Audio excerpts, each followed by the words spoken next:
ஒரு சிறிய கிராமத்தில் ராமன் என்ற விவசாயி இருந்தான். அவன் மிகவும் நேர்மையானவன். தினமும் காலை சூரியன் உதிக்கும் முன் எழுந்து தன் வயலில் உழைத்து வாழ்ந்தான். ஒருநாள் வயலில் உழைக்கும் போது மண்ணுக்குள் ஒரு பொன் பை கிடைத்தது. அதை பார்த்த ராமன் மகிழ்ந்தாலும் இது எனக்கானது இல்லை என்று எண்ணினான். உடனே அதை எடுத்துக்கொண்டு கிராமத் தலைவர் வீட்டுக்கு சென்றான். கிராமத் தலைவர் அனைவரையும் கூட்டி, இந்த பொன் யாருடையது என்று கேட்டார். சிலர் ஆசையால் பொய் சொல்ல நினைத்தனர்.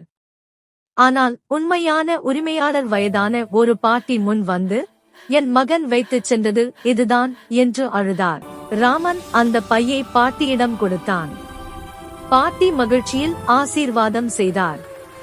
இதைக் கண்ட கிராம மக்கள் அனைவரும் ராமனின் நேர்மையை புகழ்ந்தனர். அன்றிலிருந்து ராமனுக்கு கிராமத்தில் நல்ல மதிப்பு கிடைத்தது. அவன் வயலும் நல்ல விளைச்சலை தந்தது.